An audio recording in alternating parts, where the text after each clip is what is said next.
خدا ان کے عظیم قدوس بابرکت نام میں السلام شکر گزار ہے کہ آج پھر اس نے ہمیں جمع کیا تاکہ ہم ایک دوسرے کے لیے برکت کا باعث بنے اور ایک دوسرے کے لیے سوڑ بنے دعاؤں کے ذریعے سے.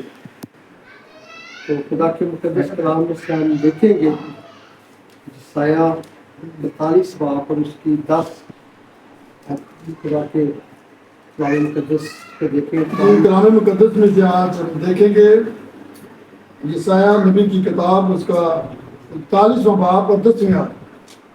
تو مت ڈر کیونکہ میں تیرے ساتھ ہوں، ہراساں نہ ہو کیونکہ میں تیرا خدا ہوں. میں تجھے زور بخشوں گا، میں یقیناً تیری مدد کروں گا اور میں اپنی صداقت کے دانے ہاتھ سے تجھے سنبھالوں گا. آمین. پاک بڑے اب سنے جانے پر خداوند کی برکت ہو. خداوند کا خوبصورت کلام ہے ہمارے لیے کہ خداوند کا کلام یہاں فرماتا ہے کہ تو ڈر مت. اس بات سے جب خداوند ہمیں سپورٹ کر رہا ہے، خدا ہمیں ہمت دے رہا ہے، خدا ہمیں کہتا ہے کہ آپ نے اس بارے میں ڈرنا نہیں ہے، ہمت نہیں چھوڑنی.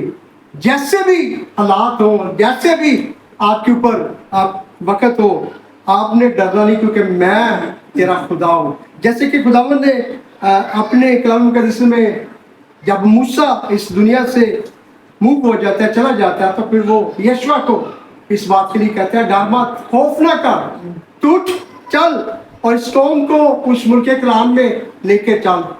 تو اس بات سے ڈرنا، ہمت نہ ہار، کیونکہ جیسے میں موسیٰ کے ساتھ تھا ویسے ہی تیرے بھی ساتھ رہوں گا. تو آج ہمارا خدا یہ کلام ہمارے ساتھ کہہ رہا ہے. خدا آج ہمیں کہہ رہا ہے کہ تو ڈر مت، اس بات سے جو ہے خوف زدہ نہ ہو، میں تیرا خدا ہوں، میں تیری سپورٹ کروں گا، میں تیری ہمت بنوں گا. یاد رکھیں ہمارا خدا جو ہے وہ ہمیں اس بات کے لیے کہہ رہا ہے کہ تو ڈر مت.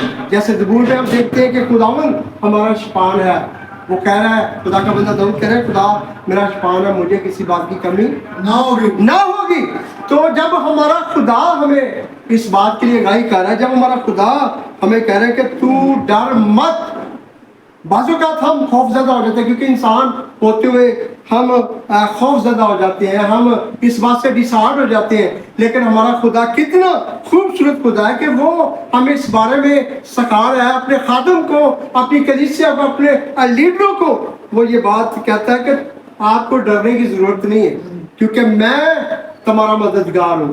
دنیا کے جو ممود ہیں، دنیا کے جو ممود ہیں وہ ایک محض بت ہے، تو وہ بھی ایک اسٹرگل کو، ایک ویژن کو لے کر چلتے ہیں. تو ہمارا خدا تو زندہ خدا ہے جو ہمیں اس بات کے لیے سپورٹ کر رہا ہے، ہمیں اس بات کے لیے ہمت دے رہا ہے، ہمیں اس بات کے لیے ضرورت دے رہا ہے کہ تم نے ڈرنا نہیں ہے، خوف زدہ نہیں ہونا، آپ نے قدموں کو آگے بڑھانا ہے کیونکہ میں تمہارا مددگار ہوں. تو ہمارا خدا ہمیں اس بات کے لیے آگاہ کر رہا ہے. تو بے شک خدا ہمیں سپورٹ کرتا ہے، خدا ہماری مدد کرتا ہے. جو بھی اس کے کلام کو لے کر چلتا ہے، جاتا ہے، خوف زدہ نہیں ہوتا، تو پھر خدا ان کے ساتھ ہو کر ان کی سپورٹ کرتا ہے، مدد کرتا ہے. تو خداوند یسوع مسیح جو ہے وہ بڑا عظیم خدا ہے جو ہمیں ہر طرح سے سنبھالتا ہے، ہر طرح سے ہماری سپورٹ کرتا ہے. اکثر ہم بڑی بڑی پریشانیوں میں بھی آ جائیں تو ہمارا خدا ہمارے ساتھ ہو کر چلتا ہے. جیسے کہ خدا دیکھیں داؤد ابھی چھوٹا بچہ ہی ہے تو خدا اس سے اتنا بڑا کام لے رہا ہے. خدا نے یہ کلام جب اس کی زندگی کے اندر رکھا ہے وہ ڈرا نہیں ہے، اس جاتی جولی سے خوف زدہ نہیں ہوا، اس نے اپنے اندر اپنے خدا کے اس جذبے کو، اس زور کو رکھا ہے. تو خدا اس کی سپورٹ کر رہا ہے، خدا اس کی مدد کر رہا ہے، خدا اس کے ساتھ ہے. تو خداوند جب ہمارے ساتھ ہے، جب خدا ان لفظوں کا اپنے بندہ کی معرفت ہمیں کہہ رہا ہے کہ آپ کو ڈرنے کی ضرورت نہیں ہے، تو پھر ہمیں اس بات سے نہیں ڈرنا. ہم نے اس کلام کو لے کر آگے جانا ہے کیونکہ آگے کام کرنے والا تو خداوند خود ہے. ہم تو صرف اس کے سنانے والے ہیں، ہم نے جا کر بتانا ہے کہ خدا کا کلام آپ کو یہ کہہ رہا ہے، آپ یہ نہ کریں، یہ نہ کریں. تو خدا